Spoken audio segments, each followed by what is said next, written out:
Hi everyone, this is Candidate Master Isaac Steincamp, and I'm here today for Chess Summit, our first ever Endgame Essentials video. I'm really excited to be recording this video because it commemorates our 100th subscriber on YouTube video edition. This is definitely something big for us. I started Chess Summit back in 2014, and I came out with a few videos at first, but since the relaunch, it's been a lot more article focused until now when we've started incorporating more videos thanks to the work of the Pittsburgh Pawn Grabbers. So to be hitting 100 video subscribers on YouTube is definitely a landmark achievement for us. So this is kind of like a thank you to all of you guys who follow us specifically on YouTube, and definitely a hey, check us out on chesssummit.com, where we have a lot of really cool articles every week. And actually, this video that I'll be taking, Endgame Essentials, stems from an article series that I've been working on since mid-2016, Endgame Essentials. So what is Endgame Essentials, a series that I've been working on? So Endgame Essentials is the study of endgame technique through the timeline of Magnus Carlsen for the most part. We've been looking at Magnus Carlsen games from when he was 12 years old to modern day, as well as looking at top-notch critical endgames in big tournaments like the Paris Grand Chess Tour in 2016, the Hanty-Mansisk Women's Grand Prix. There was a rapid tournament in Krulich featuring a lot of strong players, and so forth. But for today's video, I actually want to use my own game that I played last week at the Wildcard Open to talk about an aspect of endgames that we haven't really talked about yet, because I think it's harder to illustrate when you're studying the games of world-class grandmasters, and that is patience. Patience in endgames. So patience is definitely more of a mindset than an actual factor you can assess in a position. If we go back and look at the articles that I've written so far for Endgame Essentials, I talk about a lot more concrete things. Things like pawn structure, king safety, your activity of your pieces, which rook is better placed. Things like this that can easily be assessed, or if maybe not easily, can be assessed over time and through various planning and whatnot. But patience definitely seems like something that doesn't fit, right? So why is it important to be patient in endgames? Well, in endgames, patience is an important mindset, because if you think about how we open a game of chess, we play the opening, where most of us probably know what we're doing for move one. If not, we just figure it out and we just play logical moves. But for the most part, we have a set plan, we stick to it, and that helps us get to the middle game, where both sides have plans, and for the most part, lines are relatively forced, right? Like I might have a plan, and in order to execute it, you may have one of three candidate moves that I need to assess every move until the conclusion of the middle game. There is an immediacy here that is not necessarily happening in the endgame. In the endgame, there's fewer pieces on the board, which means that there's more squares for pieces to move to, and it's harder to calculate specific lines. Instead, our focus shifts from calculating lines to calculating plans.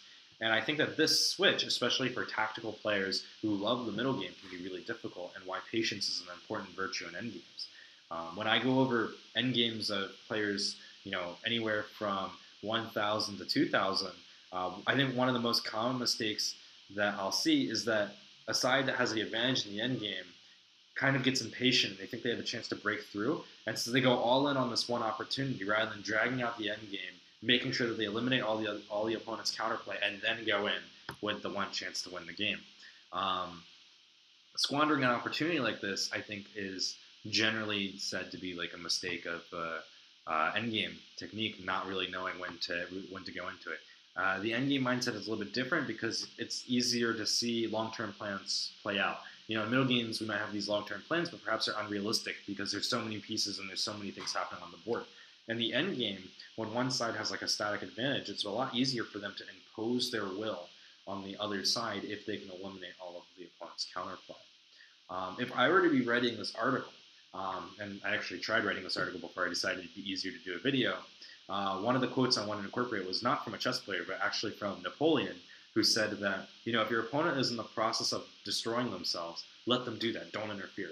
And I think that that's an important quote to remember when you're playing the endgame. So when you're playing in the endgame and you have a slight advantage, if you've eliminated all your opponent's counterplay, your opponent actually still has to come up with moves. And maybe they're coming up with the best moves, but they're using a lot of their clock time and they're not going to make time control anymore. Or maybe they're trying to move quickly to compensate for a lack of time, and they're making small concessions everywhere. Maybe it's a pawn weakness, maybe it's a material deficit, something like this. These small concessions I think it's important to pick those up, not let your opponent stop giving you concessions, and when you have everything that you need to go forth, then you attack. And this is, I think, how Napoleon's Code should be interpreted when studying endgames, and what I wanted to illustrate in today's video. Um, in this game, I'm actually playing someone who's about 1400. I have the black pieces. Now, to my opponent's credit, I think he probably played closer to 17, 1800 rated strength, which makes this game, I think, really worth going over. But in him playing for a draw, I get a static advantage, and then it's a matter of testing myself to make sure I eliminate all the counterplay. When you replay over this game without really calculating it, it really seems as if White put up no resistance and Black just slowly tore down the defense. But in reality, there's a lot of subtle things going on, and it's a matter of making sure you eliminate all of your opponent's counterplay. So let's get started. So in this game, I just played this move e5, and the idea behind e5 is it's basically stopping White from playing e4. We're going to undermine this d4 pawn, and obviously we're okay with the opening up the g7 bishop. So basically what I'm doing is I'm keeping attention in the position, and at any given point I could play a move like b5, maybe I could play c5, and all of my pieces are placed on the queen side to start some sort of queenside break. I'm probably not looking to play on the king side just because my pieces aren't there right now and I don't want to weaken my king. So after e5, my opponent made a mistake that kind of starts the trend for the game, knight on c to e4. And so I think at this point it had become obvious to me that my opponent was more than happy with a draw with White. The idea being that he just simply wanted to trade, and get the most out of the position that he could. So when I look into this position, I have to calculate the line. Do I want to trade, or do I not want to trade? Well, if I don't trade, I think White is just simply going to take and try to open up the d file for his rooks. I think it's important to notice that my rooks are a little bit clumsy right now, so this is something that I have to keep in mind. And one of the things that White allows me to do by playing knight on c to e4 is he allows me to trade pieces when I have a cramped position. So this simplification, knight takes e4, my opponent played queen takes e4, but he could take with a knight, allows f5, and we go straight to an endgame, in which I now have just as much space as Black, and the only difference is the placement of the rooks. So for those of you guys who are wondering, let's go back really quick. After knight takes e4, if White plays knight takes e4, I could play f5. I was looking at this, but I think this is starting to get a little bit iffy just because of the weaknesses on the light squares here and on the e5 pawn. But okay, I don't have to play f5 immediately. I can play a move like f6. And I think, with the threat at f5, Black was actually doing really well here, all things considered. So queen takes e4, f5, queen takes b7, rook takes b7. And so my opponent gave me my first critical test with this move d takes e5, and I want you guys to pause the video for a second and see if maybe you can figure out what is the right way to capture. There's 3 different ways to capture, and all of them have long-term implications. So pause the video and see what you guys can figure out. Okay, so if I were to play a move like d takes e5, a move that seems natural, there's a couple things to keep in mind here. Number one, okay, like mindset-wise, I obviously want to play for a win. I'm playing against a lower rated opponent. If I win, I get to play someone higher rated the following week, since it's a ladder format, and that's what I'm playing for. So the first thing I'm going to look at is the pawn structure.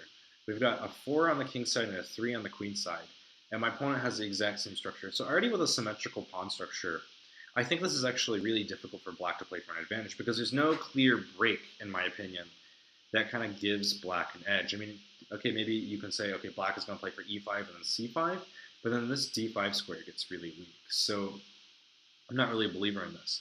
The other thing that was kind of annoying for me, I guess, is the word I don't want to use, is, okay, let's say my opponent plays the most natural move on the board, rook on f to d1. Nothing special here. Already we can start to see that it's going to be very difficult for me to claim the d file thanks to the placements of my rooks. So let's say if I play rook on b to b8, my opponent can play a move like knight to f3. Already this is being hit, so I have to play a move like rook to d8. And my opponent can consider just doubling or just play natural moves.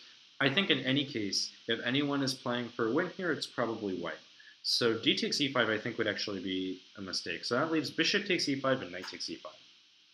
So bishop takes e5 is a possibility, but it's not quite clear if I want to trade off these bishops yet. After bishop takes e5, we're going to play knight takes e5. Of course, after d takes e5, we've already discussed why we don't want to give up the d file. So knight takes e5. It's not quite clear yet why I traded these bishops. This pressure could help me a little bit more. I don't think that this is bad by any means, but I think it's going to be difficult to do anything more than this. So during the game, I actually play knight takes e5, and there's a critical reason why I think this is better than bishop takes e5, and that's because I'm actually threatening knight to f3 check. So let's say my opponent plays a not so good move, a3. Well, this would be a mistake because knight f3 check, knight takes f3, bishop takes b2. Okay, rook a2 would be forced here, and I play bishop to f6.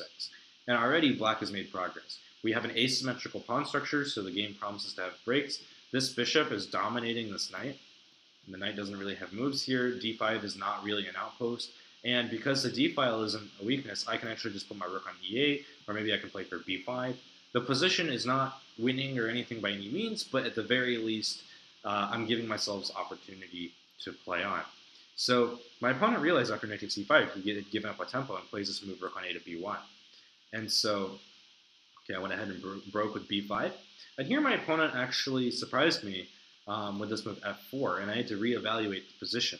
Of course, f4 weakens this e3 pawn, but it actually turns out that black's response isn't so trivial. I think that there's only a limited number of ways that, maybe in fact only one way that black can respond and hope to keep an advantage. So again, this would be another test, practice patience. How do we eliminate all of white's counterplay? White only really has one idea in this position, if any at all, so it's important to eliminate this first. Okay, well, if you haven't solved it yet, pause the video. So let's say I play a natural move, like knight d7. The idea being maybe I can go to c5 in the future. Okay, white is going to trade.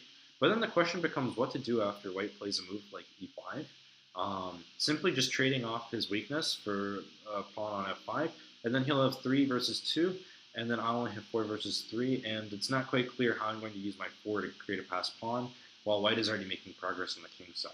So I think this idea of playing for e4 is actually quite a strong idea. And if we go back to f4, there's no knight move that I could make that can actually stop this move, e4. So it's really important that I have an idea. And so during the game, I found this really nice sequence. Knight d3, bishop takes g7, king takes g7, and now my opponent played rook on up to d1, which I don't really think is that great, but okay, as it turns out, he doesn't really have many options. Okay, so the question you might be asking is, what do you do if white plays this move, e4? So e4, if white plays fe4, we'll hit this long sequence, in which, okay, maybe black is arguably better because of the fragmented pawn structure from white, but this is a very difficult position to win. I think one false slip from black and the game could be headed close to equality. When I talk about patience in the endgame, going back to this position,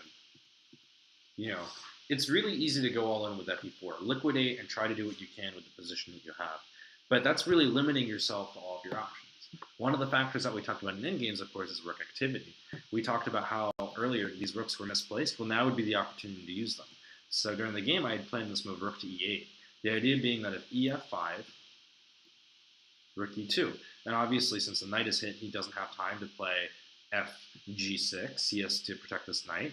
But this knight, notice that's on d3, now on d7, stops the rook from coming into f2 or e1. So he has no way of really contesting the file. So let's say if he plays this move rook on f to d1, I now have all the time in the world. I can play gf5. This pawn is hanging at any moment. The king cannot really come in because once he plays king f1, I'll play rook f2 and pick up the pawn. And I think black is actually close to winning this position. All black needs to do is activate this rook, and I think the game is more technical than practical.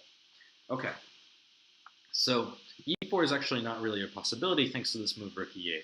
But I think this is the first real illustration of patience. We can go in for the most forcing line, fe4, and of course, I'm sure that this position is better for black, but you have to really be confident in your endgame skills. Already, okay, if we play knight takes f4, okay, 4 versus 5, I'm pretty sure I would be able to convert this with with black rather, but this position is not nearly as convincing as this one. It's important to recognize where your advantages are and just continue to build them. Okay, my opponent played this move rook fd1 instead of e4, and so here I decided it was time to activate my rook to e8. My opponent played knight to f1, protecting the pawn. One of the nice things about this knight on d3 is it cuts off this king from getting into the game. So my opponent has to play knight to f1. Alright, I have to move my knight. Knight b4, hitting this pawn. Okay, if he plays a3, I'm going to play knight c2, and both pawns are hit. I'll win material here. If my opponent plays a4, he's creating a lot of weaknesses. One line that I'd seen during the game, but I wasn't married to, is this idea of just creating an outpost on b4 with this move a5. This should be good enough. But already, this is like a critical weakness of this b3 pawn. I would not be afraid of him trading on b5 by any means. So there's a lot of options here. But okay, my opponent, instead of playing a3, a4, found probably the best move, rook to b2. But we can already see that his pieces are kind of in awkward positions. Meanwhile, my knight is in a dominant position. My rook is strong. He doesn't really want to play a3. The only thing that I have bad in this position is this b7 rook. So during the game, I was trying to figure out how do I want to proceed. Do I want to play rook on e to b8 now and double up on the b file, threatening bc4? Do I want to take on c4? What do I want to do? Well, this is, again, I think another instance where patience kind of is really important. So, for example, after bc4, this may be a tempting liquidation until you realize a3 is a real threat, followed by rook db1, and this knight is gone. So this is not really a possibility. So bc4 would be an example of liquidating too early and being a little bit impatient. So, I look around, I think rook b8 was an option, but I wasn't really sure yet. Does this rook want to go to b8 or not? I am hitting on this target on e3. I want to keep this knight on f1. So maybe it's important to be flexible right now. If this d file were closed, I'd love to be able to play a move like c5 or c6, but the problem is that because this d6 pawn would be left weak, if I move the c7 pawn, I really can't do that either. So we've reached a critical point in the endgame, and one where we can really see where immediacy is not really a virtue. And here I just played the improving move after about 5 minutes. I thought king f6. And my idea at this point is, okay, black has basically taken away any attempt for white to have real counterplay. This rook can't really get into the game. This rook is stuck on b2. Any pawn move he makes is going to start creating weaknesses. For example, if he plays a3, I'll play knight to c6, and already I'm coming with a threat. If he trades, I'm actually okay with this because I can come in to a8 like this, or I can take on b5, and now I have two targets. So this is also, I think, a playable position. So I think that white kind of has to play his hand here. One of the benefits of being patient in a position where you have dominant control is that you allow your opponent to make the mistakes for you. It's much harder to try to squeeze the weakness out of white rather than just like build up the pressure, keep on building up the pressure, and white's not always going to play the best moves. I mean, keep in mind we're playing a tournament game. We're not necessarily studying a grandmaster game here. Time becomes a factor. There's the psychological pressure of, oh, I need to create activity. I think at this point, white already realizes that the way the current course of the game is going, black will win because of the slow buildup that black has. I can always try to improve my position. I can always try to put my rook on b7. I can play h5 and lock down the king side. There's a lot of different options I can play here. Okay, my opponent played king f2, which is a mistake, for reasons I'll explain in a second, but I actually missed why during the game because I quickly played h5 just to make it my opponent's turn again. I probably should have spent a little bit of time here realizing that this awkward placement is apparent, but I went ahead and played h5. The simple idea is I just want to take away my opponent's moves. Now a move like knight g3 doesn't really make sense either. So I'm basically just taking away all of white's options. My opponent played h4, but at this point I now found out the reason why king f2 was a mistake, and I actually refuted it over the board. So why don't you guys pause the video and try to see how I got an advantage here. Alright, well, if you haven't found it yet, pause the video, and you guys might actually recognize after b takes c4 why it is that I had missed the simple winning idea. If white plays b takes c4, we're playing this move knight to d2 check, and after knight to d3 rather, after rook d3, we're going to pick up sticks on b2, and black has a winning endgame here. White more or less has to decide if he wants to trade rooks or not, or give up the a2 pawn, at which point one of these three pawns is going to run, and the material advantage should be more than enough. So my opponent played king to f3, and after I played c3, I decided that this game was more or less technical, and I focused on just eliminating all of my opponent's counterplay for the remainder of the game. So after c3, rook e2. If my opponent had played rook to f2, this is actually already a win, because after c2, okay, rook c1 falls for this fork, but actually there's nothing he can do to stop it. I'll queen, and fork again anyways. So, this is just completely winning. So actually, rook e2 was not trivial. I played c2 anyways. The idea being that after rook c1, I'm going to create this permanent outpost on b4. So at this point in the game, I think it's clear that black has an advantage. And not only does black have an advantage, if it's handled correctly, it should be winning. So knowing that information, I shouldn't have to take any unnecessary risks. I should just be able to improve the position slowly, put all my pieces on the best possible squares, and continue to squeeze white. Eliminating all of white's counterplay will go a long ways towards making progress. My opponent plays this move rook cd2, and so now, rather than trying to target this b3 pawn, I decided that my knight on b4 is actually great, so I played this move d5, and I played c5. Okay, so now I have two strong pawns. So if we go back to this position, we basically have the same position, except I've managed to improve the position. And this is the kind of struggle that I think that, a player on the worst side of a static endgame has to go through. At what point are they willing to suffer in order to let black just continue improving the position?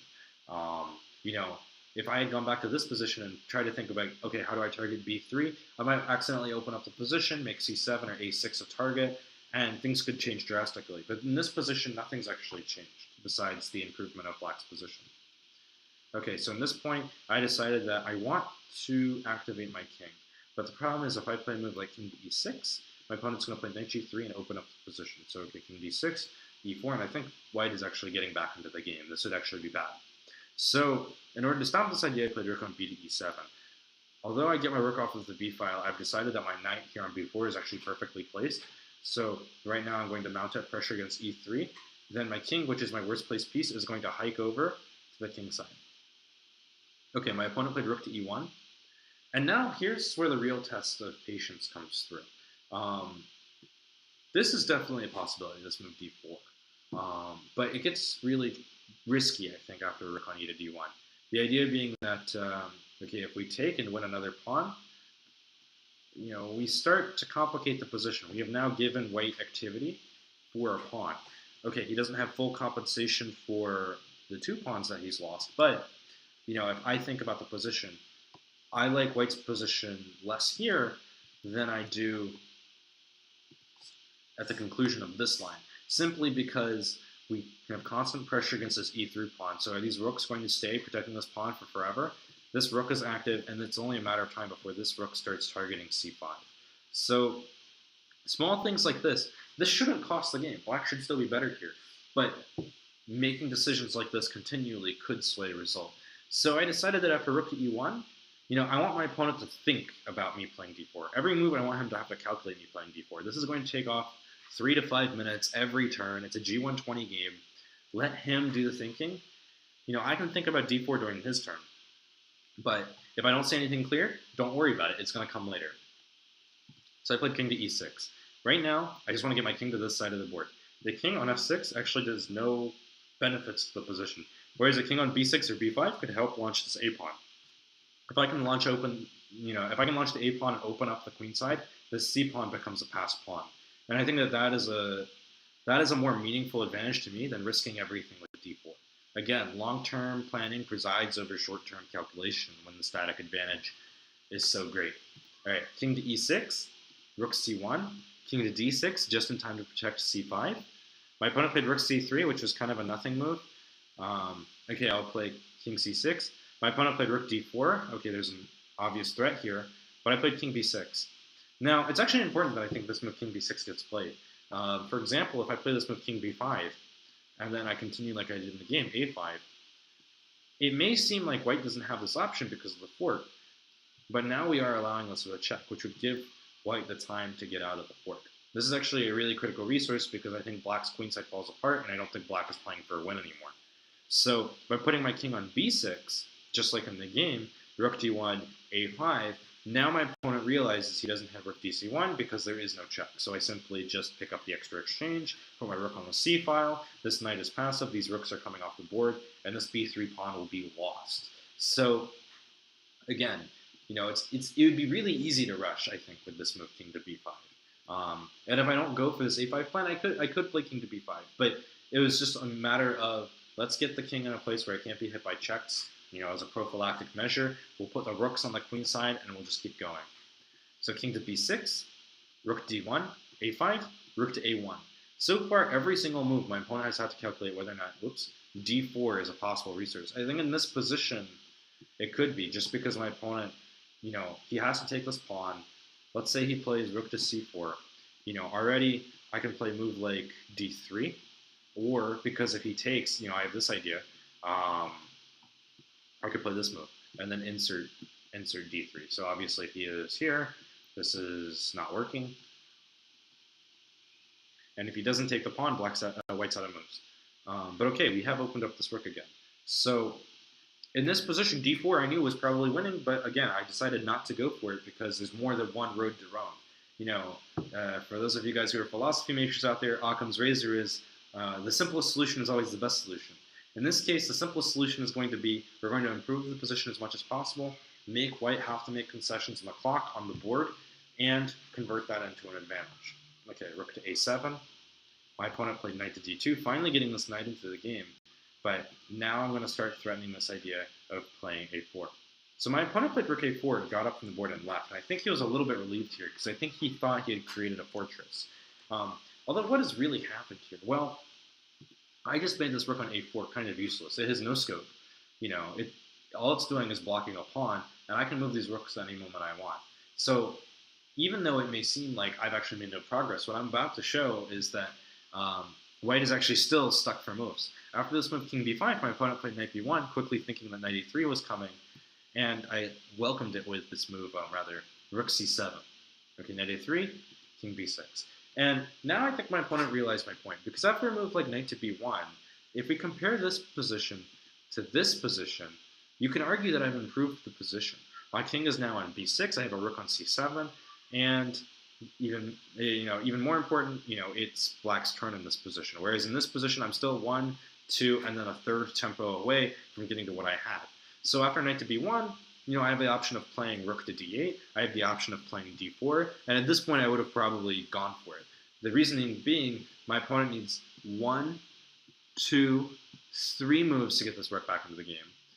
Okay, so this rook is pretty poorly placed. Whoops.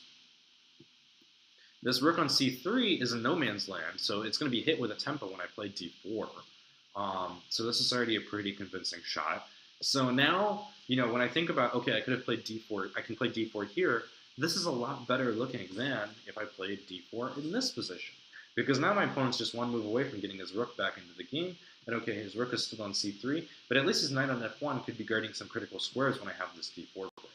So again, the idea of patience really pays off here, because as we see,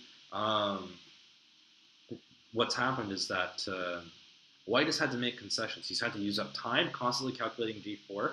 At this point, he may not even think I'm going to go for it, but I think here he realized after knight b1, I'm probably playing d4. It's gotten an advantage over the board. My advantage has never actually gone down throughout the game. It's either stayed the same or gone up. And in this case, you can kind of see visually now how my advantage is improving just by me waiting. These moves that I'm making are taking anywhere from 30 seconds to 2 minutes apiece. My opponent, meanwhile, is taking anywhere from 4 to 6 minutes a move. That starts to add up. After 4 moves, that's 16 to 24 minutes that my opponent's using when I'm only using by 8. And obviously I'm calculating during my opponent's turn, so I'm already going to know whether or not I want to play d4 going in. So knowing all of this, my opponent played knight to c2.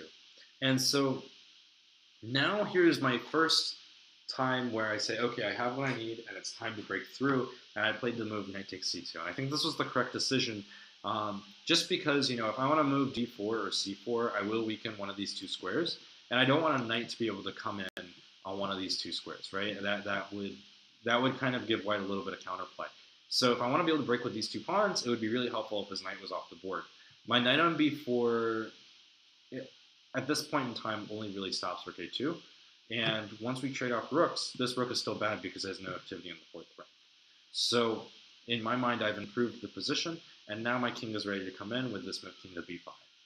Okay, so what's white's plan here? So, what's black's plan, rather? So black's plan, sorry, I did that again, is to play a4. If I can play a4, I have a pass pawn on c5, and it should be a technically winning endgame. And that's basically what happens in the game. But, okay, we have this rook on a4, and it's not easy to kick out. So let's say white plays rook on c to a2. The idea being that we're just going to mount pressure on a5. Well, the problem for him is that he's got both of his rooks hitting on this a5 pawn, but I have enough protectors. My king is more active than white's.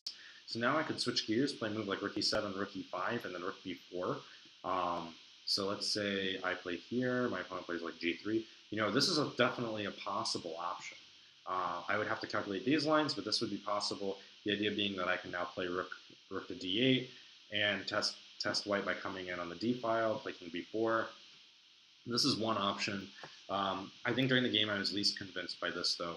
I think also a smart option would be to play for c4 or rook d7 and then d4. I can continue to play the waiting game.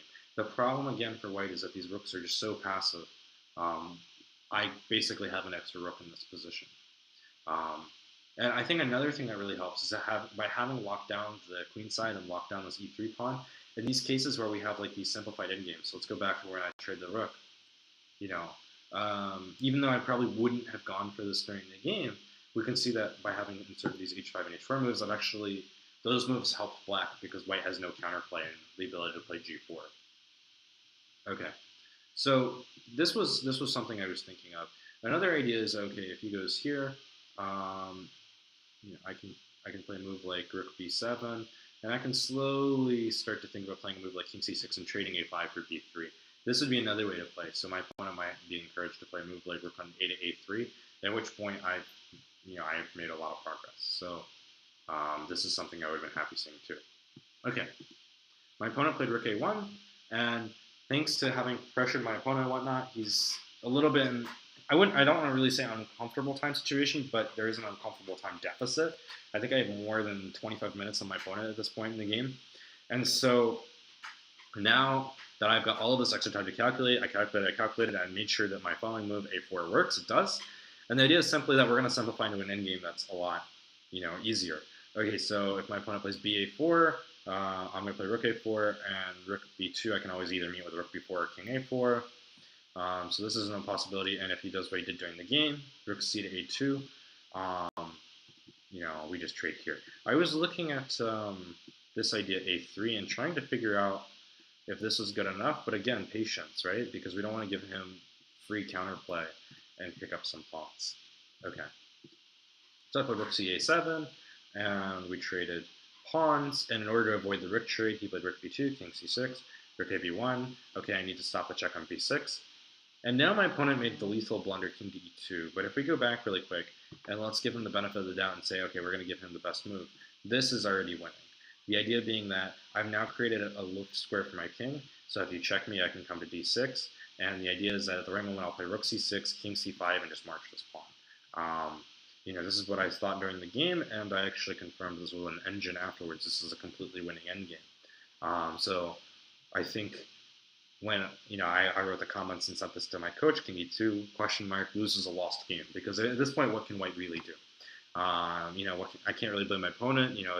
He's played a really great game for 1400, but he's definitely tired. And this was a 3.5 hour game in which I didn't have to do thinking outside of the opening. Rook a2. Okay, the rooks have to come off. White is in zugzwang thanks to his e3 weakness, and he resigned here because he realized that either after king takes b2 or rook takes b2, this is coming off the board, and these two pawns are simply going to march. I'm going to put my king here, and it's game over. So, again, I really want to emphasize how much of a virtue patience can be when we consider how easy this final position was to win after when I played a4 and knowing that this was a completely winning endgame. I would take this position any day over here. Where's the position that I not over this position. I would take this position any day over this position, right? Okay, black is winning, but it's a lot more difficult to convert, right? Whereas in the position that I got during the game after a4, I already knew that this is a passed pawn, this will win the game. And this is what the mindset of patience can do during the endgame. You force yourself to do your homework first. If you followed the endgame based on how I played it, so if we go back and just kind of speed through it, from here, eliminated the counterplay, made sure you didn't have any of this e4 business. Okay, I picked up a pawn because my opponent is inflexible. I got this b4 outpost for my knight. I solidified that outpost. Okay, now I realize that my king could be improved, so before playing d4, this is what I did. 4 moves in a row. King e6, king d6, king c6, king d6. Now it was time to solidify b4 and get ready for an a4 push. Now I made the a4 rook passive, activated my king, remaneuver my pieces, let my opponent do this check, and then finally trade off the knight and win the endgame. When you play it through like this, it really looks like black outplayed white. But if you really look at the decisions black had to make throughout the game, it was a constant decision to choose improving a winning position over taking a chance on a dicey move, or on a move that is probably winning but can allow white to have complications.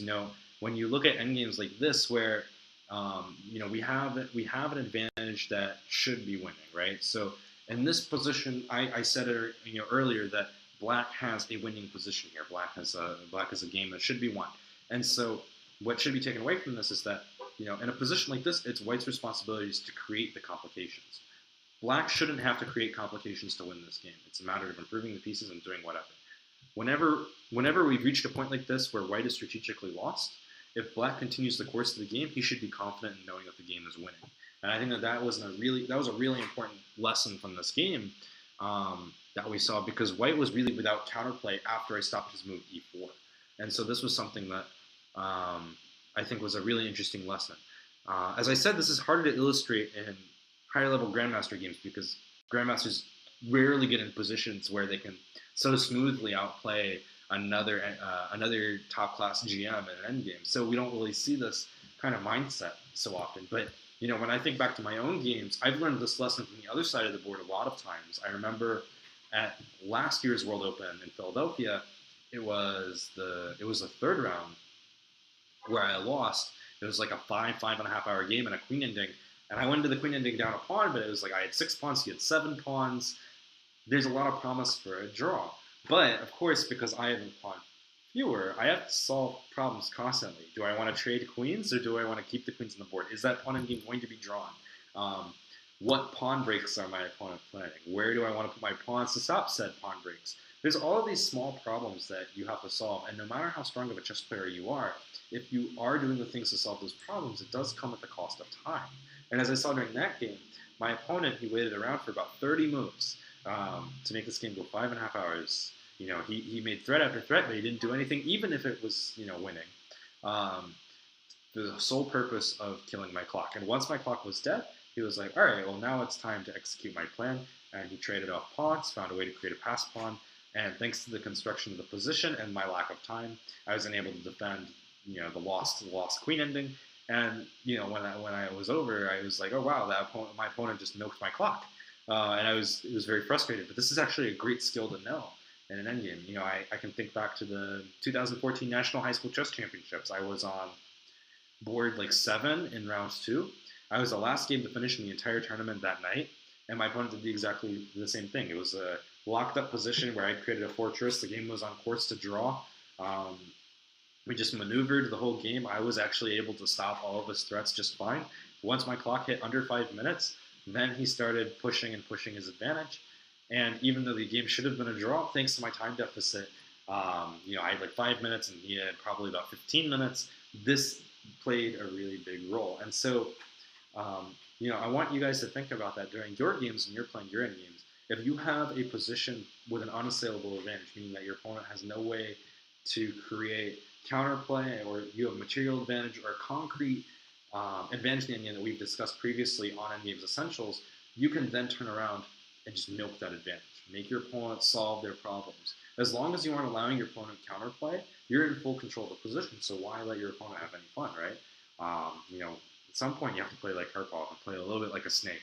So just as we started off the video, let your opponent make mistakes. Let your opponent cause themselves problems on the clock, on the board, and then finally in the results. So I hope you guys learned as much from this game as I hoped you would. This was a fun Endgame Essentials. It's the first time I've ever gone over one of my own games and have done it on video. So hopefully we'll have more videos to come out with you guys in the near future. Until then, this is Candidate Master Isaac Steincamp signing off for Chess Summit.